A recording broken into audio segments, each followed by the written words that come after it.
This is Top Shop Podcast. Shop Podcast. Top Shop Podcast. Podcast for automotive service business owners by Paul Donahue. Kate Henmueller, CCAR. This is a great podcast guest. I met Kate a while ago. We were at the MAP conference in January. Been looking forward to this podcast. Kate has recently become the president of CCAR. And CCAR stands for Coordinating Committee for Automotive Repair. And what makes CCAR really unique in the online training marketplace is they're the only automotive association that's affiliated with both the EPA and the Occupational Safety and Health Administration, which is OSHA. Everybody knows that. So CCAR is equipped to offer the most up-to-date training resources for both safety and hazardous material requirements. So this is one of those things that all auto repair shop owners have to abide by, is making sure that hazardous waste disposal. So Kate, you are the new president. Is that correct? That is correct, as of January 1st of this year. Thank you very much. Congratulations. So I'm sure they just didn't toss it in your basket. You probably had to do a little something to get there. So, so anyway, tell us a little bit about yourself and how you really got started. Sure. So I've actually been with CCAR for 10 years. So there's a little bit of my background there, a lot of work going into being president. Right. But I'm a Northern Illinois University graduate. I also worked with OSHA during that time as a representative. We went out on sites and, did the whole inspection certification stuff. I've been in this industry for I'd say about 15 years overall with a short break. I do also have a legal background. I went and got a paralegal certificate in Illinois, transfers everywhere. So just found my way back. I grew up a mechanic's daughter and I'm here back in the realm of the automotive industry as my final destination. Oh, really? So your dad was an auto mechanic, so you grew up in the industry. So Exactly. many shop owners have not heard of CCAR.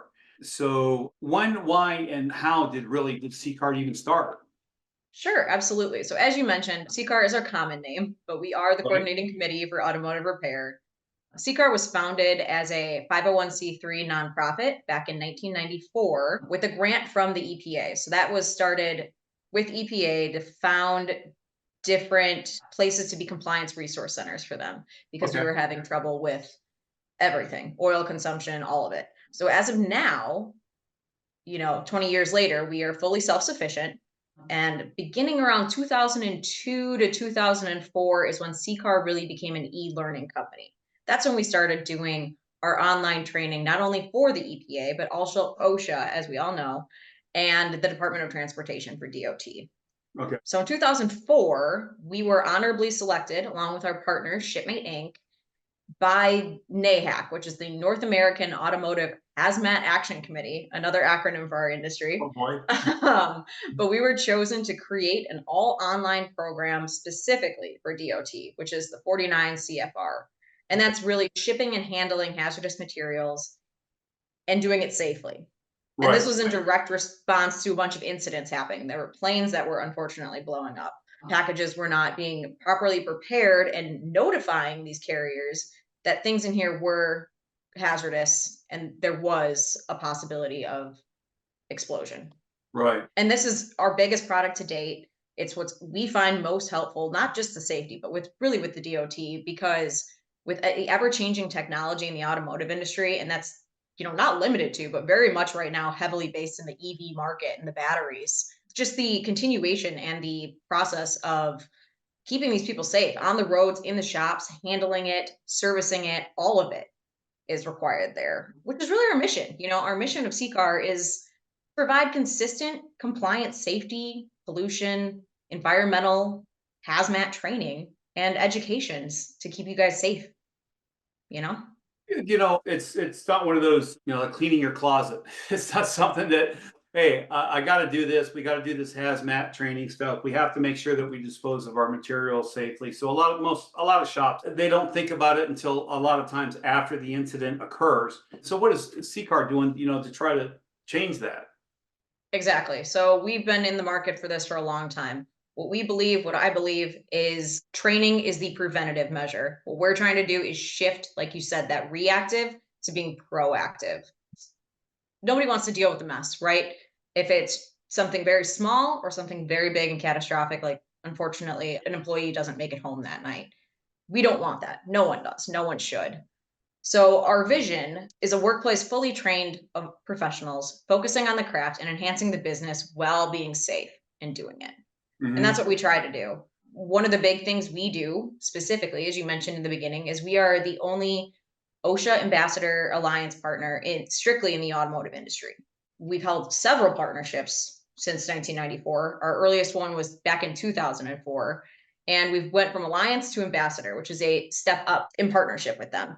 Basically meaning it's evergreen, it's ever living, and we continue on a regular basis to make sure we are presenting our constituents with the most up-to-date information directly from OSHA. We work with them on a regular basis. I fly out to DC regularly. We update our training as often as need be. And as you know, with the government, things change all the time. Right. But our slogan is for less than $1 a day, you can train your whole staff in safety. We want to make it affordable for each shop to train their people, to keep their people, to retain their staff. That's the most important thing. Cost of a hurt employee, isn't just it's not just a loss of production time or the turmoil on that individual or their family or the OSHA costs and fines, which as we all know can, skyrocket. But it also comes down to negative press on your brand, on your logo. And while those fines and lawsuits can hurt you, the press is gonna keep going. And especially for small NFPs, that's a big deal. Right. So we just try to, keep you safe. So is there any insurance benefits to an auto repair shop owner for taking any CCAR classes or courses? Specifically, CCAR, no. Safety training in general, absolutely. With any insurance claims you have, the more training you have, the better. What you can bring to your insurance agencies, it's a benefit. It doesn't necessarily have to be CCAR, but you do want to get your staff Right. trained on these, and there will be significant, just deductions, I guess is the word I'm looking for, in your premiums. Yes. Right, yeah, yeah. So that's what, want to be sure that we provide the auto repair shop owner with as much benefit as we can. So now this is another thing that for the auto repair shop owners, I mention this in every podcast and I'll mention in all podcasts. For less than $1 a day or maybe the cost of a good lunch, you can belong to CCAR. Now, once someone takes a CCAR or it's a membership, they sign up. Correct. It is a Right. membership. It's a Okay. 12-month membership and it covers the rooftop. So you can train one employee or 252 employees, whatever you have during that time, you can train as many folks as you have. Oh, that's great. So the shop owner has to do is sign up. It's about $30 a month. And it doesn't matter whether they got 1 or 100 techs or they can all access the training. Absolutely. And it's not just training for techs either. I mean, it could be front of house, back of house. Everybody should be involved in the safety process, regardless of what you do. So Right. Okay. And here's the benefit to you, the shop owner, besides getting the training, obviously, is having that CCAR logo on your website. Because when we produce websites for auto repair shops, one of the first things that we focus on is trust and getting that website to convert into more book jobs. And you do that through trust because we happen to be in an industry that's fraught with distrust. So we hired a industrial psychologist and asked her to dig in to find out what we can do to websites to get to instill trust with the consumer. And one of the top things, three things were: number one, a website that's really modern and current, because subconsciously it says modern, current company or organization to the consumer. And then having Google reviews front and center, trust badges.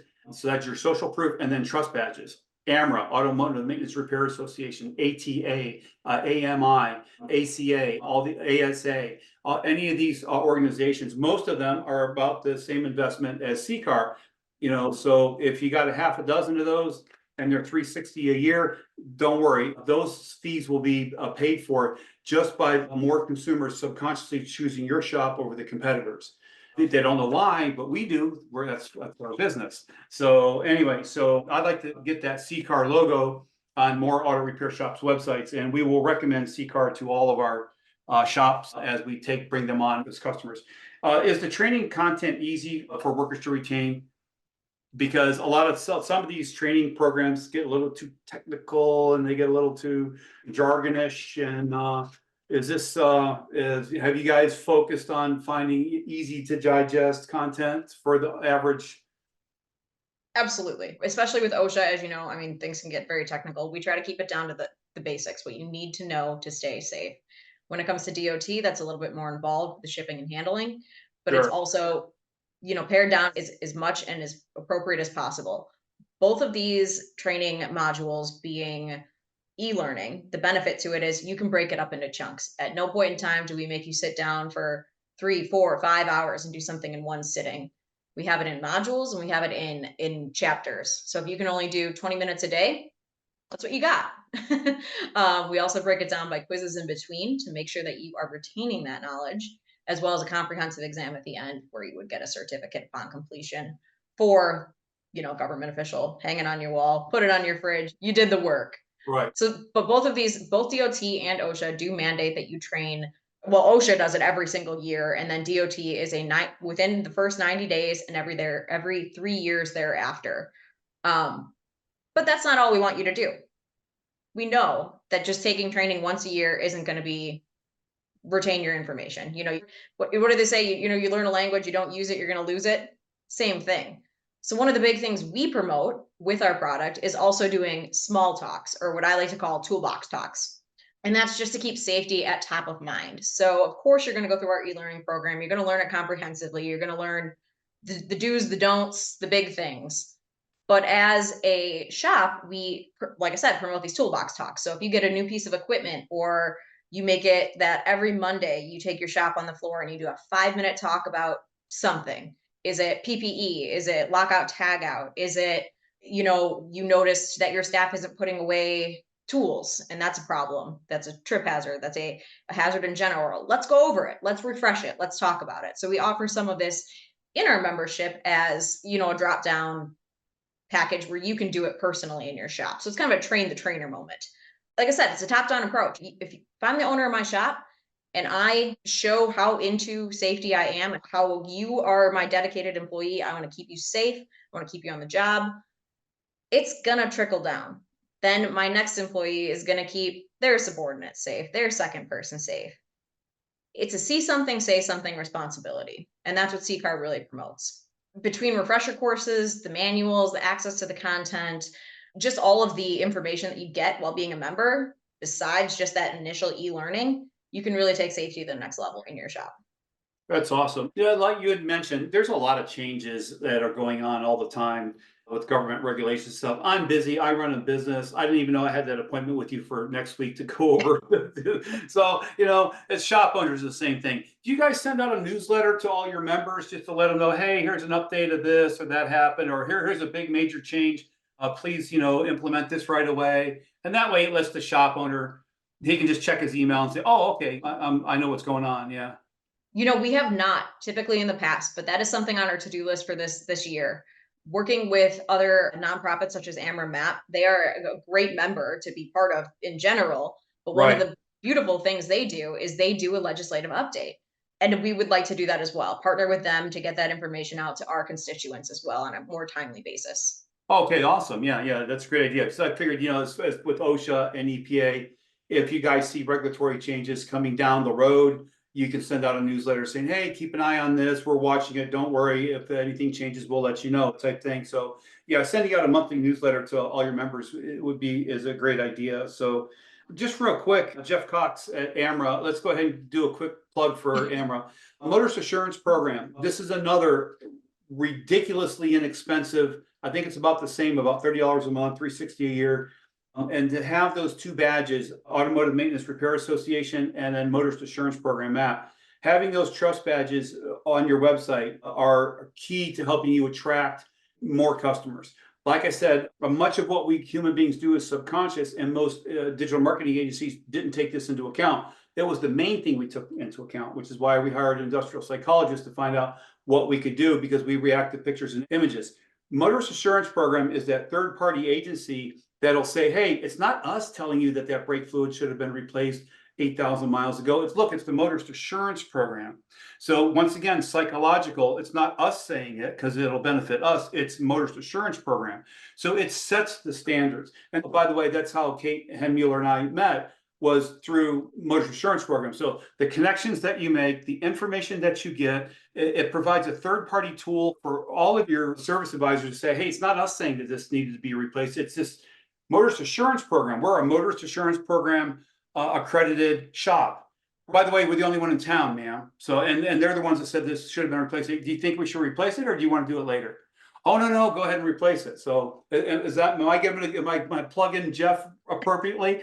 I think you did. Absolutely. Okay. Yeah. Right. That's All one of my favorite things about AmberMap is we're both based on trust. So as a consumer myself, because I have to get my car serviced just like everybody Sure. else, of course I look for a place that is AmberMap, ASE technicians. And you know what? Our badge should be perfect as well, because I want a shop that cares about their employees as well. I want to make sure they're doing things safely. Right, It yeah. all fits together. Okay, so we want to avoid, the shop owners want, I'm sure what the main thing they want to avoid is any kind of a fine or, hey, I didn't know that and I'm sorry, but no, it's too late, you got to pay type thing. Are there any specific safety trend violations that shops you think should pay attention to, or trends that you see that are happening, or? Yeah, unfortunately, absolutely right. So you mentioned fines, and just so we all know, for right now, we're at $13,000 for a serious violation, and if it is a repeated violation, you're looking at $135,000 per violation. So it's up there, and we believe here at CCAR that every accident is preventable, and that can be done through training. Right? You just need to know. You don't know what you don't know, so that's what we're here to tell you. Correct. So like I mentioned before, we are that OSHA ambassador. We are in constant communication with these guys. I email them probably once a week out there, like I said, quarterly, and we update our training as we needed. So these things are changing. So take for example, I think you and I were both out there over at back in February at the Mobile Air Conditioning Society MAC show down in Orlando. Right. We talk about it all the time, the new contaminated refrigerant, right? It's been developing, but regardless of how that law plays out, as a whole, the United States is attempting to be more green, right? So we're coming up with these new chemicals to help. And every change is going to affect how we see that product. So we're going to have to be changing our safety data sheets, contaminated refrigerant recyclization. How is that going to impact safety? Is it going to be flammable? Is it a DOT hazard? We're constantly keeping up to date with these things. Or coming out really soon is, and this isn't so much for the auto industry, but it could be depending on what sector you work into, but there's going to be new safety guidelines for hard hats. So OSHA is now recommending helmets instead of hard hats. And that's to make sure with the strap, it stays on your head if you fall down. Like we would have thought this was common sense, right? But it's all brand new and things are just changing. So specifically to the auto industry, unfortunately, we don't have an OSHA designation. So the auto industry falls under general industry, which is 1910. But their code of regulations 1910. So we fall under the general industry guidelines. Specific construction has its own specific one, but we're not so big, so we're just general. But they did come out with their fiscal year top 10 violations. And a few of them really apply, and they have been the same things, unfortunately, year after year that we just need to do better at. And the first one is the HazCom, which is the change of MSDS or material data sheets into safety data sheets. So that is labeling of chemicals and making sure that information is readily available to your whole staff. So anybody on the floor needs to be able to see, what is in, YF, what is in this chemical and how can it pose a risk to me? Another big one is lockout tagout. So if you have a machine that isn't working, you need to know how to properly lock the machine out, tag it out so nobody uses it, and keep it away from people until somebody is out there to service it and make sure it works properly again. Another big one is respiratory protection. So this could fall for anybody in, detailing, collision, paint. You need to make sure they have the proper gear to make sure they are not breathing in those chemicals. Another one, which we all think is silly, is PPE, protection equipment. Are you supplying your technicians with safety glasses? Do they have the proper footwear? Do they have the proper gloves, depending on what they're doing? All of this needs to be on you as a shop owner. You need to provide your staff with the proper equipment to keep them safe. That is a rule for you. And not only that, you need to make sure your staff is using it, which is the other hard part. Making sure that everybody, when they're doing an oil change, is actually wearing their safety glasses so oil doesn't get in their eye. It's silly little things, but it's big things. Another big one is machine guarding, which I wrote an article not too long ago for the Max Mobile Air Conditioning Society's Action Magazine. Grinders are a huge problem in our industry. People think they can take the safeties off because it's easier, and it is, but you're posing risk to your eyes, to your face, flying metal. It's a big deal. So all these little things, but those are the biggest in the automotive industry right now, and they remain the biggest in the automotive industry. I believe HazCom hasn't left the list since 2012 when they did the Wow. change. So it's just little things that, you don't know until you don't know. And it's really enforcement as well. So you could take the training, but you got to make sure that you're teaching your staff to do these things. Yeah, this might be a neophyte question, but how often does OSHA check repair shops? There hasn't been a push since I've known my time with OSHA Okay. on specifically the automotive shops. Most of the checks come from a complaint when it comes to the automotive industry Okay. at this point. So from an employee or from a customer that, sees maybe some barrels that are leaking or overflowing, stuff, that kind of stuff, then they'll call and, okay, all right. Absolutely. Yep. So it comes from, like you said, somebody seeing it, Consumer. or unfortunately an incident happening, and then an investigation is obviously Right, warranted, and that's when they actually come out and do their thing, yeah. So I used to own a chemical supply company in another life. MSDS sheets, they dropped the M, it's now just safety data sheets, is that it? correct. And yeah, that's because of the global harmonization. So that is like that across Europe and everywhere. So it's just Okay, so material safety data sheets, it's just it's an SDS sheet, yeah. correct. Every single box of cleaner that we supplied to hotels or restaurants had to have an MSDS sheet in it, so. Yeah. I had to be OSHA compliant at one time in my life. I'm sure. Anyway, so what's new on the CCAR horizon? What's coming around the corner? I believe you're going to have a new website coming soon. Is that correct? That is correct. Awesome. Yes, there are so many new things coming for CCAR, and I'm happy to say probably because of the change in leadership. Right. Yes. But it's a great time to be CCAR. So beyond just the website, traditionally we have been big in the aftermarket, but mostly with OEMs. Okay. Now, OEMs with their big brand names, they just always seemed a little more attuned to safety and regulations. There's a Sure. little less so with the independent shops and major service providers. But I do see the shift changing, and I think it's in part due to the fact that a lot of MSPs are merging, as well as just realizing that they're just as liable. It doesn't matter if you're the little fish or the big fish. You have these regulations and they're in place, and you got to keep people safe. And it's just changing, which is a good thing. Safety change is a good thing. We want that. No one wants to hurt their brand. And more importantly, you don't want to hurt the people who work for you or yourself.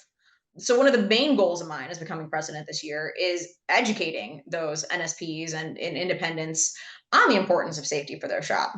As they continue to grow, we want to grow with you. We want to help you grow. So by keeping you safe, we're going to do that. And at an affordable level. Not everything's a one size fits all. We understand that we're a tiny little fish as it is. Right. So we're willing to work with anybody and make a product that's going to work for you. CCAR is going to have a bigger voice in the coming years too in this industry as we move forward. Even non-members will have access to a number of important safety information. That could be anything from the collaborations we've done in the past with OSHA, the new collaborations on the horizon. We currently have some battery courses at a complimentary access you can get on our website.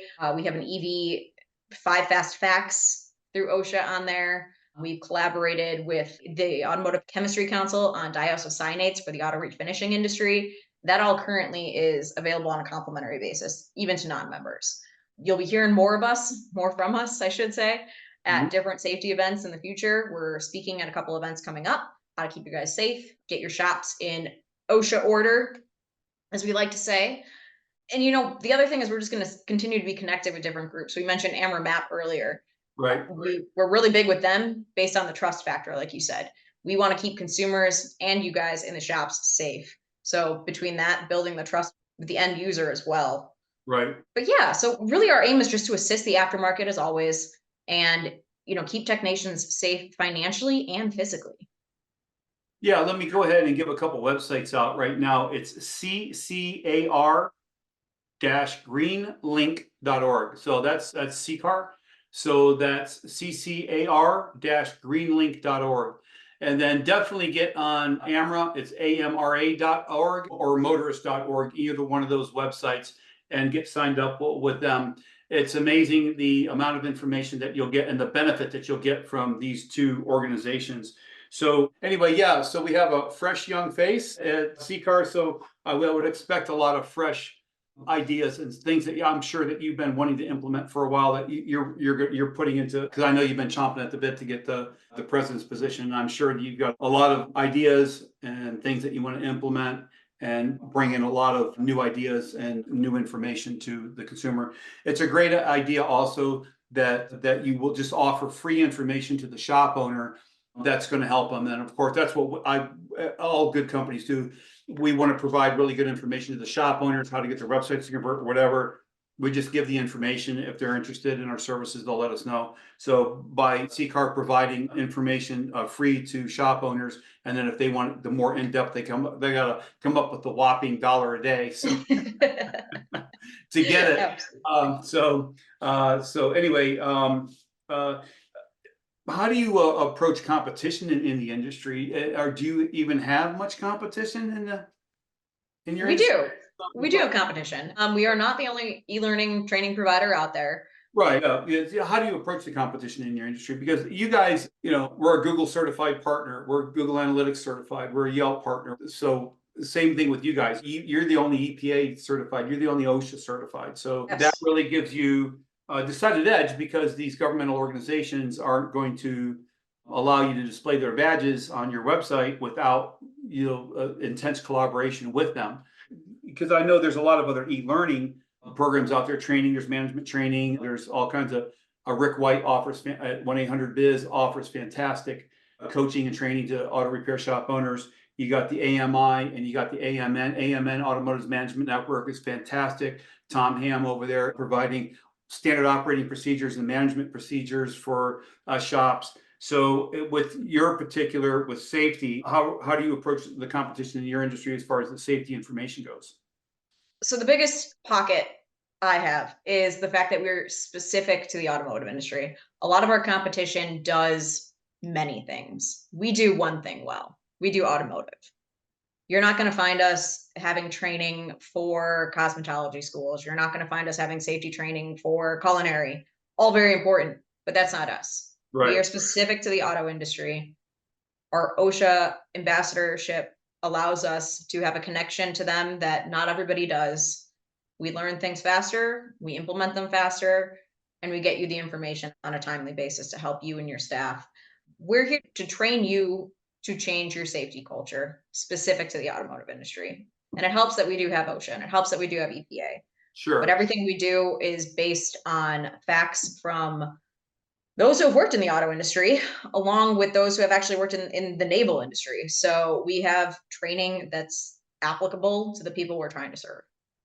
Awesome. Yep. So same with us. We specialize in doing marketing and content writing for automotive repair shops. So it takes a special team, special writers to do that. What trends or developments do you see shaping the future of the industry? I think it's a hard question to answer. Every time I ask that question, it's EV, Well, And yeah. so anyway, there's all kinds of changes going on with the industry. And usually when I ask that question, most people they automatically go to the EV, thing. So, but which is absolutely true. It's not going away. right, yeah. It's here. There has been the trend from a couple of different manufacturers now that they're either completely stopping or pausing the EV market technology growth, but it's not going away, and I don't see it going away. But I do see EV happening. I do see a shift possibly back to hydrogen. There is no right answer in that department. ICE is still going to be here. We're still going to have to service these vehicles as well. Yep. I think ADAS, or the safety features, is only going to continue to grow. There's already at least 20 cameras on each car, Right. The new ones. It's going to be more. There's going to be more. There's going to be ADAS for semis. There's going to be fleet. The, self-driving is going to continue, I think. And we're just going to get more and more technological, more and more computer based. So cars are going to go away from, what I used to be able to do with my dad in the driveway, to having technicians who are really almost more like computer software guys Yep. than anything else. So It's that's where I see it. I see it going. It's just more in the technological realm. And, but safety doesn't change. We're still going to need guys to fix these cars. We're still going to need girls to fix these cars. And we got to keep those people safe, in order to keep doing that. So right. So, regulations are going to be here. is there anything with OSHA or EPA about the battery disposal, or is that all handled through the manufacturers, or swapping out these batteries on these EV cars? Because I understand this is an environmental disaster just waiting to happen, literally, not figuratively. So anything with OSHA about that, and then the super high voltage systems on these cars. So if a technician doesn't know what they're doing, they can get hurt. So yeah. Are you guys doing anything with that? Sorry. No, that's okay. We are. So in our e-safety program, our OSHA learning stuff, we do have an EV course for basic safety. We have a training module, I should say, for the ASE tests that are coming out. Right now, ASE has 2 EV tests. There's a basic one, and then there is a technician one. And we have a study guide and course for that material. So you can also be ASE certified in EV safety. So that's exciting. And I'm so sorry. The first part of your question was about regulations, right? With OSHA, with the batteries. Yeah, just, like, obviously, we want to prevent accidents from happening. So I think I'm crossing the line here, because a lot of this is going to be like, training and training for technicians on how to, what's the procedures for going in, and what do you disconnect first to change these batteries out so you don't touch the wrong thing, and and that kind of stuff. So I don't know if that crosses over into OSHA safety at all. Like, are there regulation that you have to do this before you work on one of these EV cars? You need to follow these steps because they have these high voltage systems in them that can be very dangerous, right? Yeah, so there will be some basic stuff, but each manufacturer will be slightly different for how you service their car.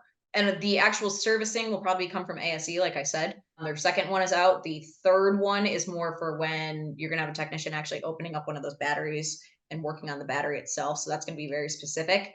But our training module is how to be safe generally. So as I mentioned before, one of the complementary things we have through OSHA is a 5 fast facts of how to deal with EV fire suppression, basically, if it was compromised EV vehicle in a collision. And those are a general 5 fast facts. Make sure the vehicle remains outside, how to tell and diagnose if the thermal runaway is occurring. So the basics, but all of it is related back to safety and how to keep you safe and your shop safe. Right. Okay. Awesome. So, are there any questions that I didn't ask that I should ask? I don't know. Safety is always changing, but I am here to help anybody or anyone who wants it. So just don't be afraid to reach out to us. We want to help train you and train your safety culture in your shop. And like I said, not one size fits all, but I want to help. So. Okay, well, Kate, we want to really appreciate your time. I'm going to read the mission statement right off the website. That way the repair shop owners know. The mission of CCAR is to provide consistent and compliant safety, pollution prevention, and HazMat training, as well as education and environmental best practices for the global motor vehicle industry. So that's a pretty good mission. And then the vision is, CCAR's vision is one of a workplace with fully trained automotive professionals focusing on their craft, enhancing their overall business, and living safe, clean, and green. So we really appreciate your time today on Top Shop Podcast. I'm hoping that the information that we provided today would be of great benefit to the auto repair shop owner. Please go to CCAR-greenlink.org to get more information and sign up. And once you sign up, contact your digital marketing agency, your website company, and say, hey, take this CCAR logo and put it on our website, because we take CCAR training and safety training for our technicians, and I want the public to know it. Even though the public doesn't know what CCAR is, even though the public doesn't know what MAP is, Motorist Assurance Program, those badges send trust signals subconsciously to the brain that they can trust your shop over that other shop they were just looking at a couple of minutes ago. So you guys log on and get involved. Okay. All right. For additional automotive resources and exclusive content, follow us on Spotify and subscribe to our YouTube channel to catch all our episodes.